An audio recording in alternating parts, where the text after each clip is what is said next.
Okay, let's start back up by looking at this relatively complex series of events that is the Caledonian Appalachian Orogeny, or orogenic belt. And this extends all the way from Newfoundland to Georgia in North America, but as I pointed out yesterday, it actually extends even into Greenland and Europe, British Isles, and so on. So this is a really, and Africa in fact. So this is a major mountain building event of this time period. Now, the thing about this, I said it's complex because it records several orogenic events as Pangaea came together and assembled. And so we already went over the Taconic orogeny last time and the Caledonian orogeny as Baltica collided way in the north part of North America. Now our next sequences are the Acadian and the Alleghenian orogenies. So the Acadian orogeny occurs in the Devonian, and this is the collision of a terrain called Avalonia. Now remember, a terrain is some kind of chunk of crust that cannot be subducted. So usually it's like a little continent or an island arc or something like that that can't subduct, so it collides with the edge of the continent and then is joined onto that continent, right? It gets stuck there. And so what we're seeing here on this diagram, we already went over Baltica, Europe collided with North America, right, back in the Silurian, and that's happening way up here. Here is our microcontinent, or island arc, or basically that terrain of Avalonia that's colliding here. And there's Gondwana. That's the rest of Pangaea that is headed this way and will be colliding with North America shortly. So this, after we have that collision, right, after we have Avalonia colliding, then we get the Alleghenian orogeny, and this lasts from the Mississippian into the Permian. And this is the collision of Gondwana and Euramerica, basically North America and Europe that were joined together. And this deformation goes all the way from New York down to Alabama. So this is much of the Appalachian Mountains experienced this. There's going to be extensive metamorphism as these two continents collide with each other. Major folding is created at this time, and then lots and lots of thrust faults. Remember, when continents collide, you tend to get these fold and thrust type mountains. And so some of these thrust faults, right, thrust faults shove crust over top other crust. And in some cases, you had 6 to 15 kilometer thick wedges of rock get shoved over top other rock and sometimes moved as much as 250 kilometers along faults. So we are seeing some very extensive deformation happening at this time. Now, a little farther west, we get the Washita deformation, and this is kind of a westward extension of this deformation associated with this orogeny. So just to summarize, basically what happened on the east coast of North America during the Paleozoic, what happened tectonically. In the Cambrian and Ordovician, what we do is we have a passive margin on the east coast, and out here we have some island arc that eventually that island arc collides with North America, and that is that Taconic orogeny that occurred in the Ordovician. Now here we have Avalonia, that terrain. Now as we have the ocean basin closing, Avalonia comes closer and closer and eventually collides with North America in the Devonian, and that's the Acadian orogeny. And out here we have, it says Africa, basically that's Gondwana, but it's the African part of that. That's heading here, then that hits North America in the Carboniferous and Permian, and that's the Alleghenian orogeny. So this is basically this complex of orogenies that all led up to the assembly of Pangaea. So that's what we have now. We have this is Gondwana here that has collided with North America and creating this major mountain range. On the west coast, there's an orogeny going on as well, and this is called the Antler orogeny. And this lasted from the Devonian into the Carboniferous, and it was basically an island arc colliding with North America. And we had quite a bit of volcanic activity occurring related to this, all the way from Idaho up into British Columbia.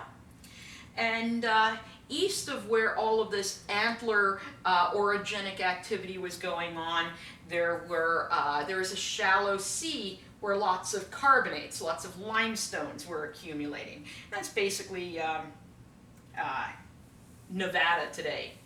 So that's what we're seeing right here. This is the Antler Mountains. Well, let me first orient you here. This is Colorado, New Mexico, Arizona, Utah, Nevada. California pretty much doesn't even really exist yet. So here in Nevada, there's the Antler Mountains. That was created in that orogeny. And then here's that shallow sea that was east of those mountains where lots of limestone was accumulating. And we can still see in here some of those ancestral Rocky Mountains sticking up. But what was happening in other parts of the world in the Paleozoic? Well, you have to remember, we now have Pangaea assembled. So Europe is stuck to North America is stuck to Africa and the southern continents. Everything's stuck together. So we have this big mountain range, the Caledonian Mountains. And just as sediments would be washed into North America from those Caledonian Mountains, sediments will be washed into Europe from those Caledonian Mountains. And these sediments in Britain created the Old Red Sandstone. The Old Red Sandstone is quite a famous rock formation. It is one of the rock formations that Hutton looked at when he was developing his ideas of uniformitarianism, which we see there. This is some of the Old Red Sandstone as well. Creates some very beautiful landscapes off in the north of Scotland. In Europe, also in the Paleozoic, the Ural Mountains formed. That's when Europe and Asia were colliding and sutured together. There's another orogeny that affects Europe, and this is called the Hercynian orogeny. And this is the closure of another one of those little oceans. There is an ocean called the Rheic Ocean between Gondwana and then Europe and North America that had joined. So what we're seeing here, this is Laurentia. There is Baltica, so that's Euramerica, right? That's where Europe and North America had joined. Here's Asia, and here's that Rheic Ocean that separates Gondwana from parts of Europe and North America. And as this collision happens, that Rheic Ocean closes. And so by the time we get to the late Carboniferous, Pangaea has completely come together as our supercontinent. So what were some of the environments like in North America? Well, we have our normal map here, and we can see the equator cutting across right there. That's the equator. This is in the Devonian. So in the Devonian, we have mountains here. We have some of those Antler Mountains here in the west. We still have the transcontinental arch right there being eroded. But then we have these marine in the, so ocean sediments accumulating in those green areas. That's the Devonian. Then when we get to the Mississippian, again, our mountain ranges, but quite a bit of marine sedimentation. We see both the Michigan and the Williston basins on there. And now we're getting into the Pennsylvanian. In the Pennsylvanian, we have the Appalachian Mountains formed because Africa, basically Gondwana, has just collided there. Here's where we'd be getting lots of those cyclothems because this would be the edge of the sea. And so you have those cyclothems, the rising and falling sea levels related to that glaciation. And then we have some of our ancestral Rockies, our Antler Mountains, and then of course marine sedimentation.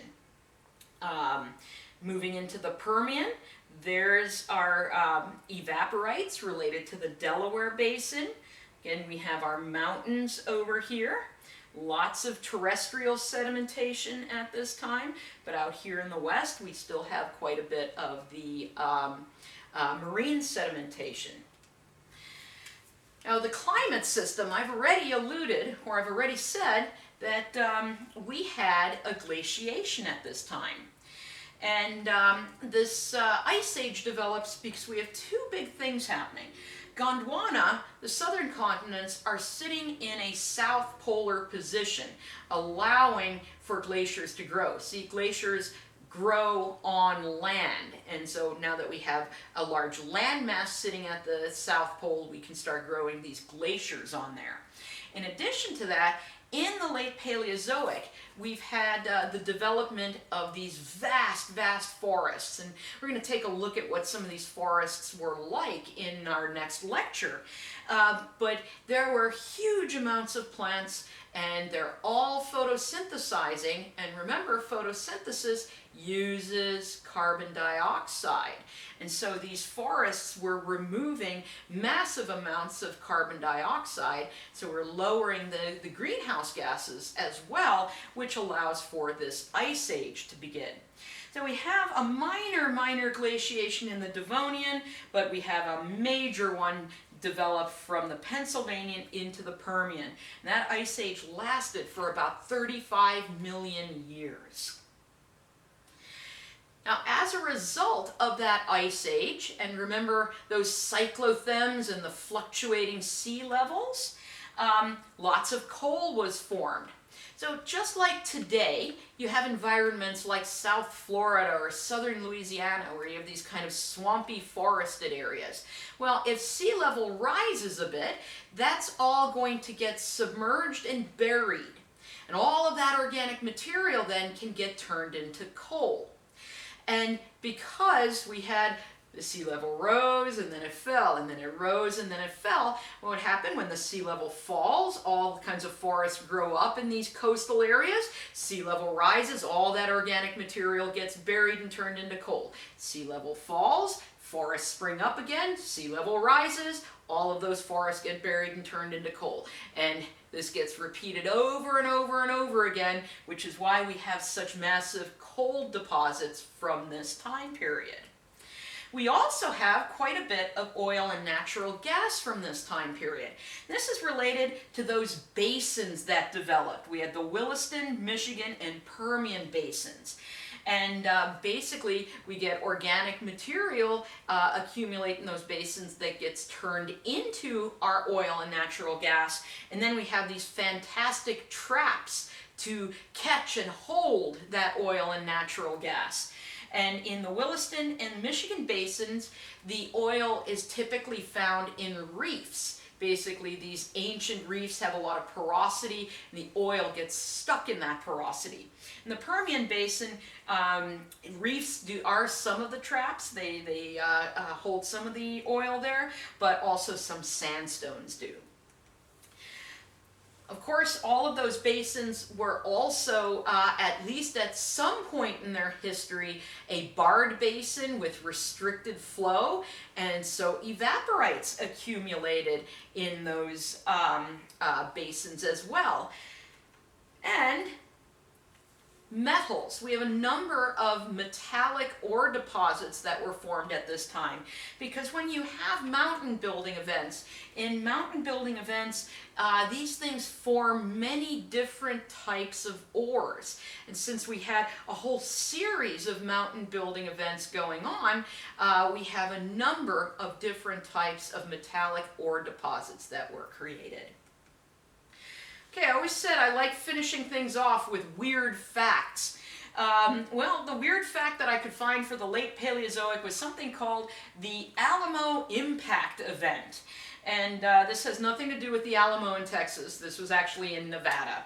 And this was a 5-kilometer in diameter meteorite that hit about 367 million years ago. It created a 100 to 150 kilometer diameter crater.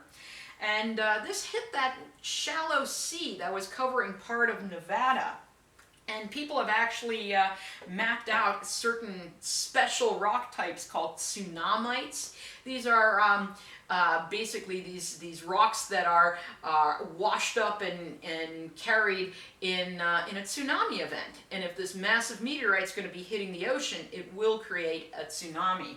And so tsunamites have been mapped in parts of Nevada from this, as well as impact breccia, just the broken up rock from the impact itself. And this is our random picture of the day. That is me at the Joggins Fossil Cliffs in Nova Scotia. We do see cyclothems there. We see this cyclical, repetitive depositional sequence. But the Joggins Fossil Cliffs are also well known for their fossils from the late Paleozoic. And I'll be talking more about those fossils in our next lecture on Paleozoic life. So I'll see you then.